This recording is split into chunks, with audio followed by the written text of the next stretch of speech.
I want you to think about the last time you had to have a hard conversation with someone you love. Not a blow up, not an argument. I'm talking about a real conversation where you had something to say that mattered and two things happened. Either you didn't have the words or you found the words and just didn't say them. Now here's my question to you, and it's going to be an uncomfortable one. Were those actions about them, or did that silence come from somewhere else? Somewhere early. Say a house you grew up in, at a table where you didn't have a voice, and with people who love you but didn't really teach you how to speak. While you ponder on those questions, I want to welcome you to the first episode of The Family Arc, a 5-part series that discusses how tired I am of watching people, myself included, entering into relationships with baggage given to us as children, and now that we're adults, realizing the heaviness of it. That's right. Tonight, I'm starting at the root. I'm not here to down your partner. I'm not here to talk about your relationship. I'm here to get to the bottom of it, and it begins at the house, the very house that you grew up in. Because see, I realize that the house we grew up in is the very house that either built our voice or buried our voice. And for a lot of us, it buried our voice. Hello and welcome to another episode of This Could Get Ugly featuring Sean D. Upshaw. Of course, I am him. And as I said, we're going to have a great topic. Tonight we're discussing, have my parents silenced my ability to communicate? Have my parents silenced my ability to communicate? Let me paint a picture for you. Say you're a child, right? We all been there. We all been children. Say you're upset, genuinely upset about something that feels real and significant to you. And instead of being met with curiosity or patience, you're met with a phrase. The phrase may sound like, stay in a child's place. Stop crying before I give you something to cry for. You don't have an opinion on the matter. Or my all-time favorite, do as I say and not as I do.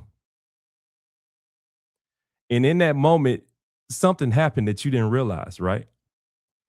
Something happened that gave you an opportunity to look at it, to gain a language, right? But you couldn't because you were a child. Your mind hadn't developed. So what happens next? Your inner child gets legislated, not corrected, not guided, but shut down by the very people whose entire job is to help you understand yourself in situations like that. Now, here's where I need you to understand. I mean, really understand, not nod your head yes, or raise your hand like we do or did on other episodes. I want you to understand that those phrases that I gave to you, they weren't just dismissive. They subconsciously installed a specific belief inside of you. If you don't believe me, let me give you an example. Stay in a child's place. Guess what that taught us? It taught us that your thoughts have no value until someone with authority validates them.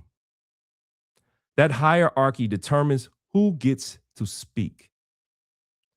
And you carry that very thing into relationships, every job, every room you've walked into, and you felt smaller than the person across from you. Think about that for a second. Am I lying? The next one, stop crying before I give you something to cry about. What that taught us is that expressing pain invites more pain. that vulnerability is a liability. And you carried that into relationships. You did the same thing as the first one. You carried that into a relationship, excuse me, where your partner begs you to open up and you physically cannot because your body believes that showing emotion is dangerous. But the dangerous part is you can't show emotion. Let's talk about the third one and my favorite. Do as I say and not as I do. What did that teach us? It taught us that rules are not real, that integrity is optional, that people who are supposed to model behavior for you don't even believe in the damn behavior themselves. And you carry that into a worldview, not just a relationship, but a worldview where trust feels naive and hypocrisy feels normal. I guess you thought those phrases were the final boss. But guess what? They weren't, because this next one I'm about to give you is the final boss, excuse me. This is the one that gave you a unconscious loyal contract. This one phrase just didn't silence you in any moment. It silenced you as a policy. What goes on in this house stays in this house. How many of you heard that one? What goes on in this house stays in this house. Think about what that actually teaches us as kids. It doesn't say some things are private. It says everything that happens here is a secret. And your job, even though your mind is not developed fully as a kid, is to protect that secret. Not process it, not question it, no, but to guard it. That's not a boundary, excuse me, because I don't want to confuse these words. That's not a boundary. That's a gag order wrapped in a loyalty situation. Yeah, you heard me. That's not a boundary, that's a gag order wrapped in loyalty. Because what a child hears underneath that phrase is this. If you tell anyone what's going on, if you say anything, you are betraying this family. You are the problem. Not what happens, you, for thinking about letting it out. So what does that child learn? Learn that my safety depends on my ability to be silent. My belonging is dependent on how well I hide what's real. Then that child does the miraculous thing that we all do as children, grow up. Then we get into relationships. We choose someone to partner with and do life with. What happens? We find someone who genuinely loves us, at least I hope. And then they say those magic words, talk to me. And then what happens? We don't have an answer. They say, what's going on? We don't have an answer. And it's not that we don't have an answer. It's just that we're wired a certain way. And it's nothing we could do about it.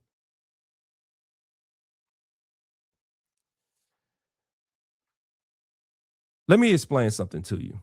I mentioned last week about our operating system being the issue. And that's exactly what this case is. We don't have a problem expressing ourselves, ladies and gentlemen. What we have is a problem deep down in our operating system that if we feel like we share things, it's almost like a betrayal. Let me give you an example. Here's a story time. You guys are familiar with this. This is where I give you a story about how I even reached this particular topic. I want to take you back to when I was a little kid. My grandfather was a very, very Very, very important man, to say the least. Prestigious. That's what I was trying to say. Excuse me. His reputation preceded him everywhere he went. He was a pastor. Everyone known him. He's very well known. In fact, my mom used to show me pictures of him shaking hands with the former president of the United States, Bill Clinton. That's how important he was. Guess he knew Bill Clinton by first name. Cool. As a kid, you see that type of stuff, you gain a sense of pride. You say, damn, that's my grandfather. He's important. He was a pastor. He used to come up to Detroit a lot, do a lot of revivals for a week. He would either stay with us or he'd go stay with my uncle or whatever the case may be. I remember this one in particular time he came up there and he stayed with us and he had a revival. It was at my uncle's church. I don't understand what happened, or I really don't even remember, but I remember us being in the hallway of that church and me having something to say to him. I wanted to express a feeling. I don't know if it was concerning the scripture.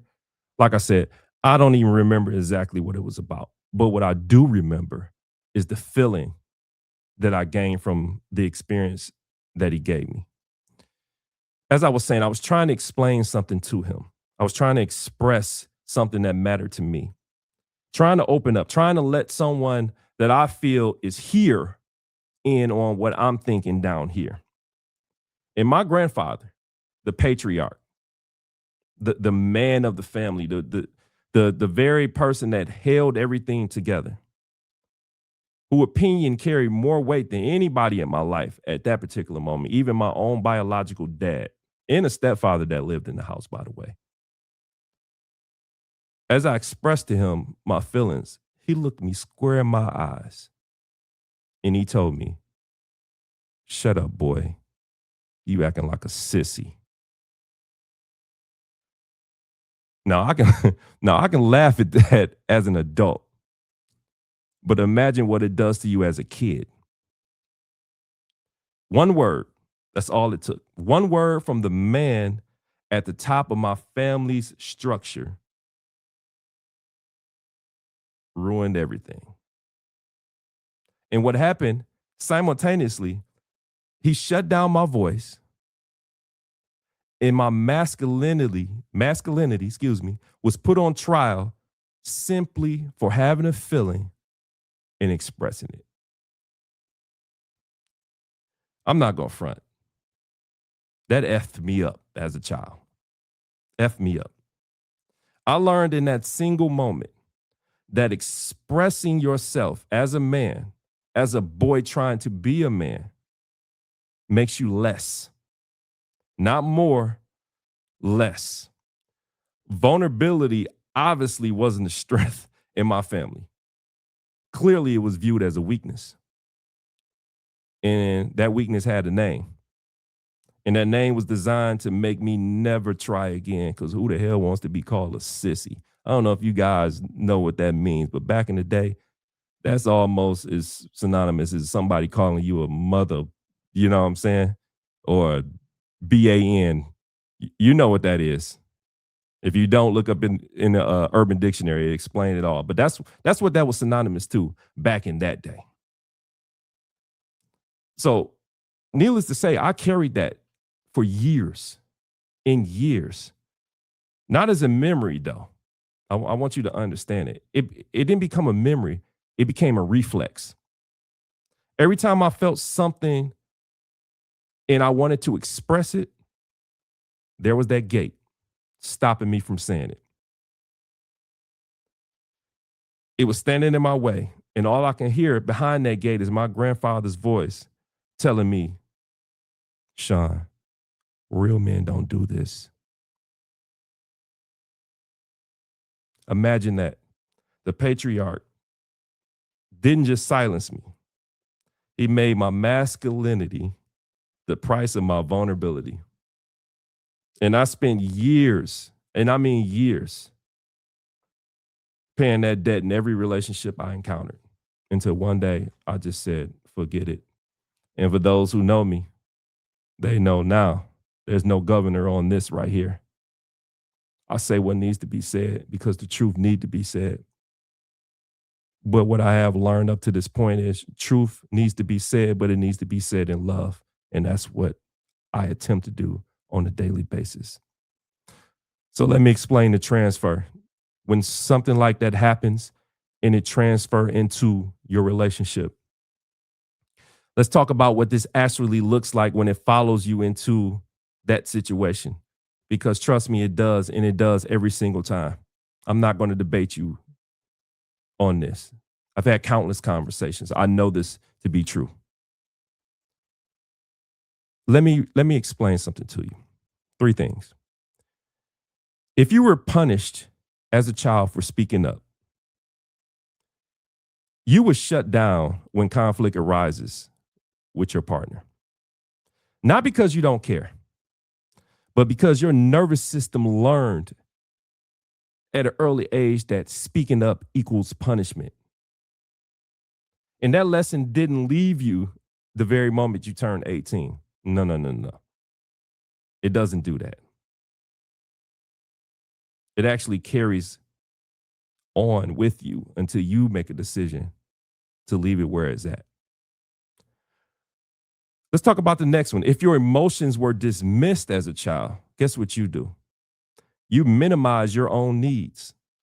You swallow things, you let them build. And then one day you explode over something small and your partner is just sitting there looking at you like you done lost your ever loving mind.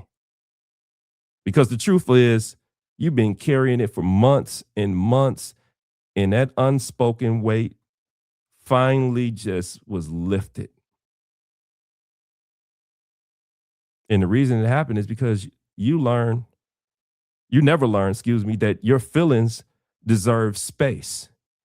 Not only in your parents' presence, your siblings' presence, your family presence, your relationships, but it deserves a space. Is that you though? Think about that. Is that you? Because I've talked to many people and they experience this very one. This is a popular one right here. But before I crown it, let's go to the third one. If you never saw what repair after arguments look like, and I mean true repair, I mean come back together and acknowledge what you've done and move forward with a better understanding, then you don't know what the hell you're doing. So after a fight, if you have a fight, you go cold. Or you act like nothing happened. You act like nothing ever happened. Try to go back to normal. Or you wait. I'm guilty of this. Or you wait till the other person finds it and fixes it because you genuinely don't have the model, for what coming back looks like. So you're expecting your partner to step in and fix it. Now, here's the thing. Let me tell you what happens when that happens too much. Your partner begins to experience abandonment. As you're carrying, listen, trust me, I've been there. I put people in positions where they felt this abandonment, this indifference, right? And the truth is, you care. You really do. You really want to make it work. You just never was put on that road to learn how to make it work, to come back after something pops off like that. Now, here's the triggering part for me about this situation. Well, I ain't gonna say triggering because I'm past that. Here's the interesting part. That's a better word. I experience every level of what I just told you. I mean, every level. Every level to the point where it put me in position where I was so nonchalant about everything. Nonchalant, passive aggressive, all the things that never ever can sustain a relationship. In fact, the funny thing about it is I was dealing with this young lady and she told me something so funny. She said, Sean, I love you, but I can't deal with you. She said, not only are you nonchalant, but you just be chalanting too damn much? I laughed so hard. I'm like, what are you talking about? What the hell is chalanting? She said, it's just a level above nonchalant where you chalant too much. And it puts people in position where they don't know how you feel about them. And it's crazy. It's crazy. It's insane to be in a relationship and you walking around doing life with this person and you in your mind you thinking she know how I feel about her, you know I love you. Nah, bruh, or nah, sis, they don't know. They can assume, but eventually assumptions run out, right? At least I hope you know they run out.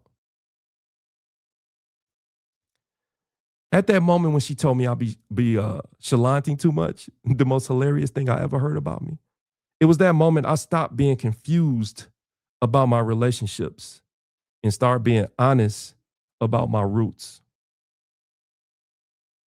Now, I told you something last week. I don't know if it went over a lot of you guys' head, but I'm going to say it again.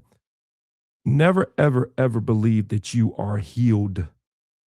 Healed with an ED.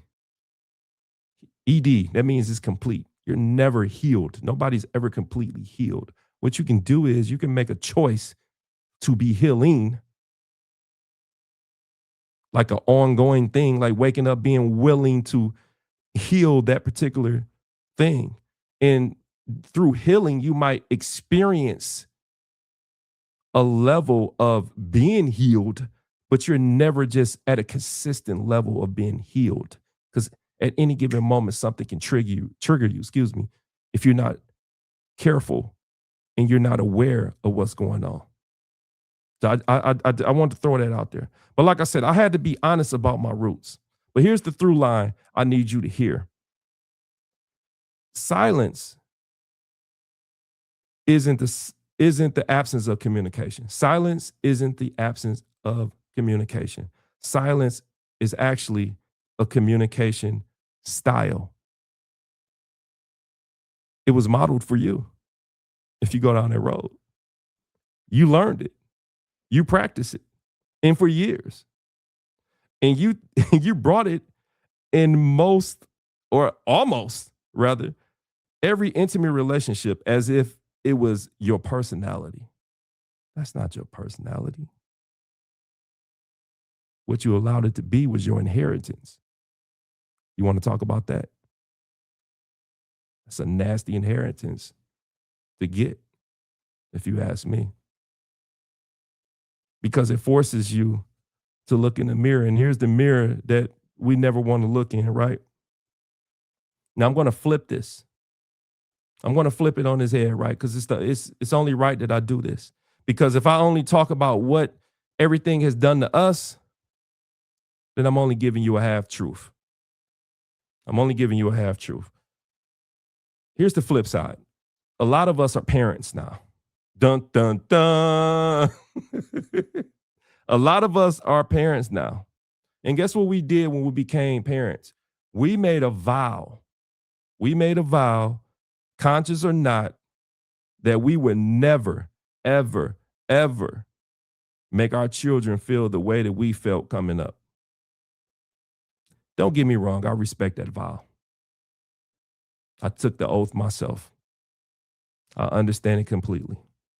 But I need to tell you something that might be uncomfortable about that vow.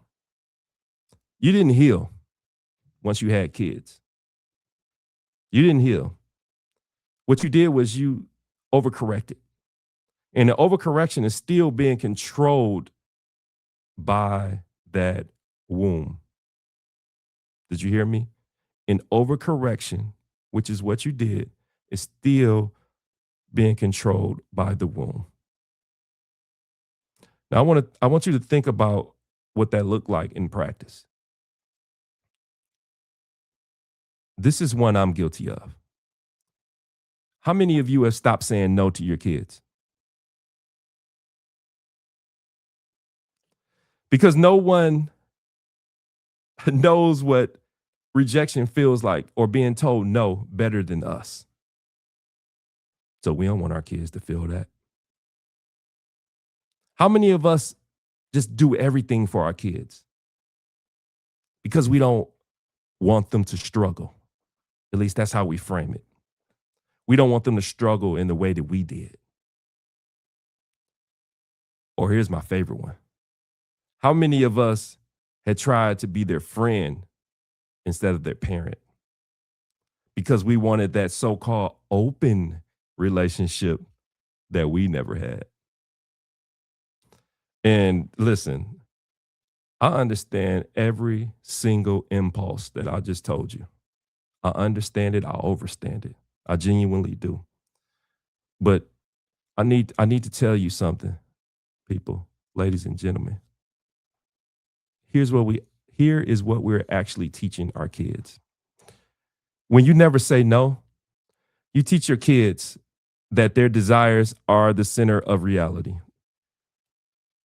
That limits are personal attacks. That love means total accommodation. And they walk into their first serious relationship. They walk into their first serious relationship. And the very time that their partner introduces a boundary feels like cruelty to them because no one ever loved them enough to say no to them before.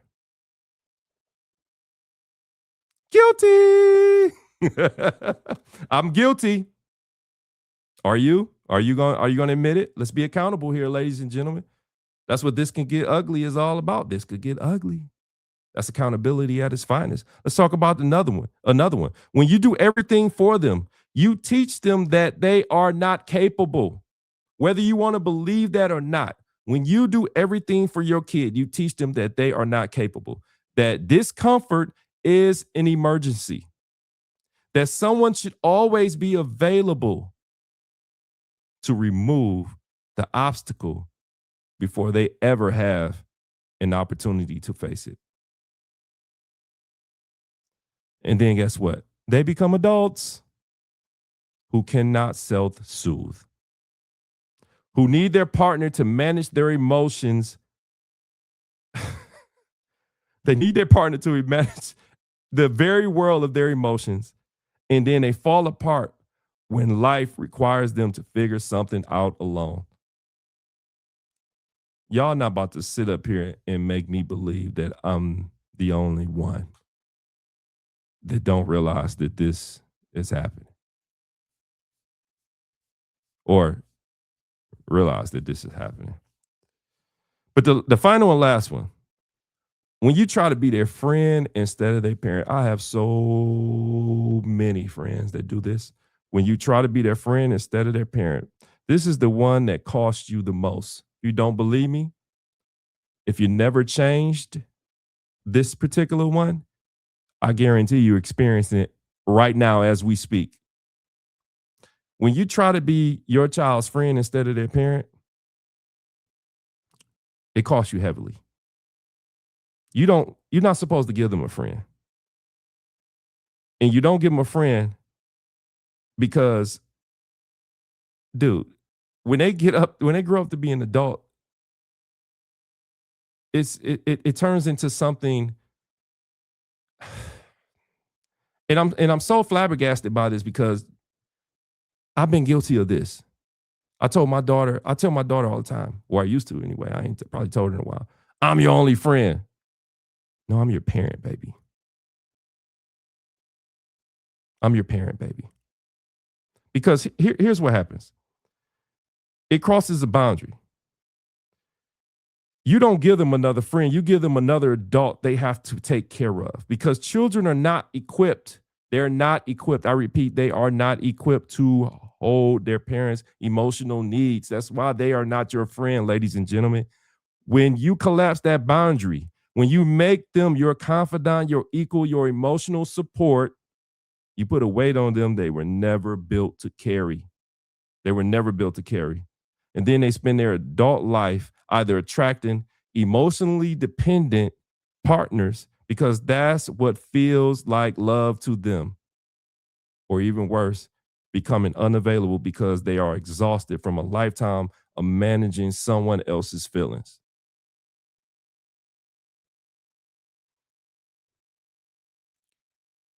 My overcorrection from my childhood at one point was not being able to tell my daughter no. It wasn't until I woke up and realized that what I was doing, that I had to change that. Because when I did tell her no and meant it, she would act out a certain way. We would have to have a conversation. So after having that conversation, now what happens is I don't tell her no still, but it's for a different reason. Excuse me. Me not telling her no is for the purposes of just her handling her business. Like I always tell her, if you handle your business, you can do whatever you want to do. And that's exactly how it is. She handles her business. I never have to tell her anything. So I don't tell her no when she asks me for things. But guess what I had to develop, and guess what, based on the conversation that we had developed. When I do tell her no and mean a hard no, she gets it. She understands it. She analyzes it now.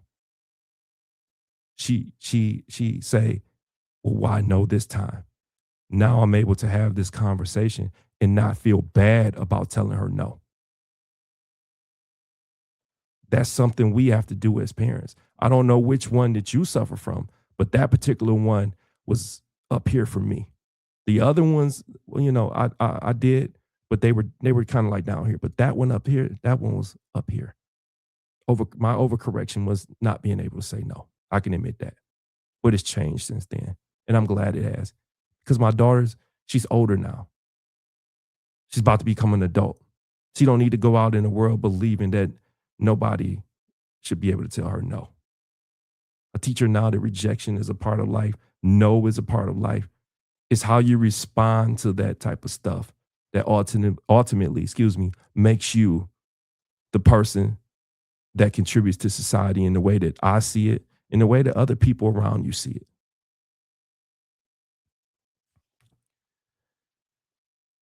Once I had that conversation, I realized that I wasn't parenting from my wombs anymore. I was parenting from wisdom. Those two things are different. You need to find out if you're parenting from wisdom or are you parenting from that womb. Believe me, it's going to help you. It's going to establish the proper boundaries needed in order to grow and everybody around you grow. So here's my question. I want every parent in here. I want every parent in here to sit with this and ask yourself, are you really giving your child what they need? Or are you giving your inner child what it never got? Because those are not the same thing. And confusing them is one of the most loving mistakes a parent can make.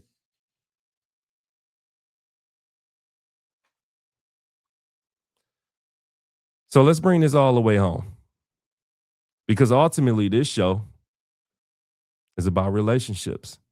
And everything we talked about tonight lives in your relationship right now, whether you want to admit it or not.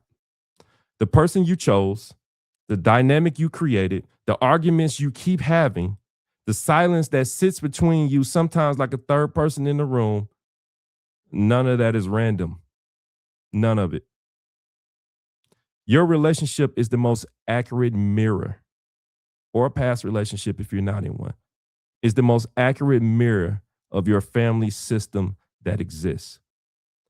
You remember that loyalty contract I was telling you about earlier where what happens in this house stays in this house? Well, like I said, that didn't expire when you moved out. That's the reason you sit across from someone who's asking you a direct question. What's wrong? What are you feeling? And your first instinct isn't to answer, it's to manage. It's the reason you calculate what's safe to say, like you're protecting something, except you're not even sure what you're protecting anymore. And at this point, we're grown. You're not guarding your parents' house anymore. What you're guarding is a habit. And it's time that you realize that you're guarding the habit. As I said, a reflex. That's what it is. A reflex that's used to keep you safe as a child is now keeping you isolated as an adult. Think about that for a second. Understand that. Wrestle with that. Sit with that. Let it jump all over you. A reflex that used to keep you safe as a child, which was what happens in this house stays in this house, is now keeping you isolated as an adult. But here's the thing: your partner isn't asking you to betray anything. They're not doing that. They're not asking you to go against anything.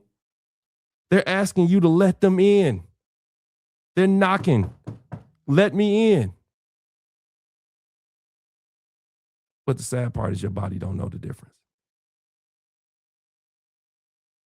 Because nobody ever rewrote your code. And when your code doesn't get rewrote, you begin to develop patterns. Would you care to hear something? I got 4 of them for you. Pattern 1, the silencer becomes the stonewaller. What does this mean? You learn that silence was safety. So when a partner brings up something hard, you go blank. You leave the room emotionally and physically. Then guess what? I said this earlier. Your partner feels abandoned. And you feel like you're surviving. There's that word again. Your partner feels abandoned. You feel like you're surviving. Pattern 2. The dismissed child becomes the over-explainer. Woohoo! My God, let me be the one to tell you. This one right here speaks directly to me. Why? Because I never had space for my feelings. So at one point, I felt like just over justifying everything. And what happens is every boundary comes with a 10-minute, 15-minute, 20-minute explanation because you still believe that your needs are only valid if you can build an airtight case for them to exist. Pattern 3, the parentified child becomes the fixer. What happens with this is you learn to manage everyone's emotions before your own. Do you know what happens to a person that prioritizes everybody's emotions over their own? I'll tell you what happened. In a relationship, you become a caretaker. You anticipate. You saw problems your partner didn't even ask you to solve. And the tricky part is when they don't appreciate you for it, you start to feel invisible because that's exactly how you felt as a child. The last pattern, pattern 4, the overcorrecting parent becomes the doormat partner. The same impulse that makes you unable to tell your child no. Guess what? In some cases, it makes you unable to hold a boundary with your partner. You accommodate more, you absorb more, you swallow more until one day you don't. And then, as I said, they're blindsided by your rage without one single warning because you've held it in. So you do know I can't give you patterns, right? Without giving you a way to get out those patterns, a way to rebuild. So just like I gave you 4 patterns, I got 4 rebuilds. Here's what we do, because I'm going to be real with you. Awareness is one thing to be aware, which I'm trying to make you aware by having shows like this. Because I believe awareness without action is just sophisticated self-pity. Yeah, you heard me, and I'll repeat it. I believe that awareness without action is nothing but sophisticated self-pity. And I'm not here for that, and I believe neither are you. Here are 4 rebuilds. Rebuild 1, identify your silence signature. Do you shut down? Deflect humor, over explain, go passive aggressive? I'm talking to myself basically because I used to do this. You can't fix what you haven't named with precision. That's my point. You can't fix what you haven't named with precision. So name it. I named it. That's why it's in my notes. I named it. You can name it. Take on the lyrics of the song. Anything you can do, I can do better. Trust me, I'm not going to say, no, you can't. Yes, you can. You can. So do it. Write it down. Be specific. And for those who don't know, be Pacific, as some people say. Be Pacific. But no, be specific about it. Write it down. This is real. I desire change for you. Rebuild 2. Trace it back, then cut the cord. Trace it back, then cut the cord. 1 honest exercise. Write down how conflict was handled in your home. I say this every week. Be honest about what you're writing down. Be honest about the conflict that happened in your home. Then write down how you handle it now. The reason I'm saying that is because the overlap is your inheritance that you're currently in right now. Naming it strips it of automatic power. Rebuild 3, practice low stakes expressions first. You can't learn to communicate under emotional fire. Start with small, daily moments of saying exactly what you mean to save people. I feel like I should repeat that because I feel like a lot of people didn't hear that. Start with small, daily moments of saying exactly what you mean to save people. Emphasis on save people. Build the muscle before the game. Rebuild 4. Create a repair ritual. Since you likely never saw what after an argument looks like, you need to build one consciously.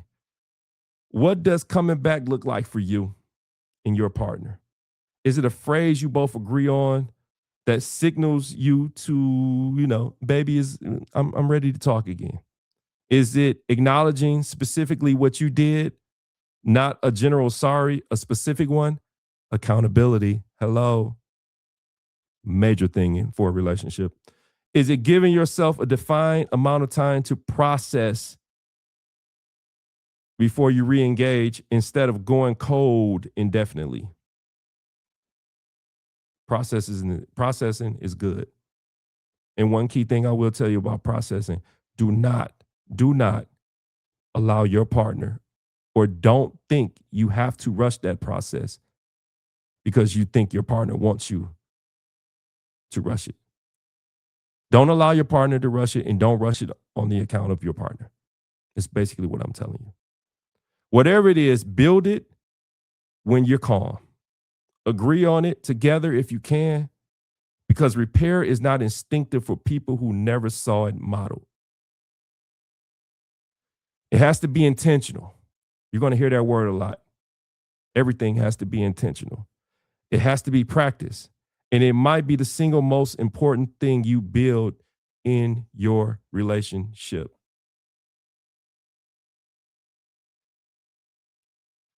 So before I close,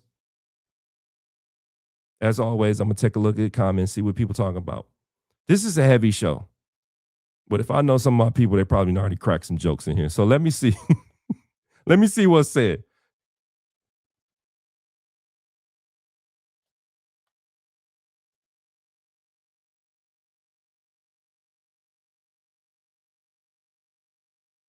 Okay, this is something I'm going to have to answer offline. I'll answer offline. I don't know what this person is talking about. What are you doing not to be rude? Okay. So, like I said, before I let you go, I want to say something about your parents. Yeah, the people who raised you. Not to excuse what they did or didn't do, but to give you something more useful than anger, right? The phrases they used, the silences they modeled, the ways they failed to show up for your voice. Almost none of that was invented by them. I want you to know that.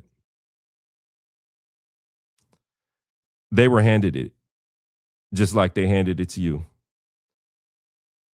They probably told you to stay in your they were probably told to stay in their place too. Probably told their tears were weakness. Probably grew up in a house where communication meant either silence or warfare. And they did their best with the language that they never were taught. That's something you need to think about. Don't be upset with your parents. They didn't know any better. Now, what I'm saying is that doesn't make it okay, right? But it does make it a cycle. And cycles can be broken. You do know this, right? Not by pretending that it didn't happen, not by overcorrecting so hard you create a new problem, but by doing the actual work of learning what you were never taught. That's important. That's key. Speaking when you want to go quiet, setting the limit when you want to give in, coming back when everything in you wants to disappear. Every generation has a choice point. This conversation right now, this is yours. This is yours. You can pass this down or you can put this down. I'll see you on the next episode. Don't forget to subscribe for clarity.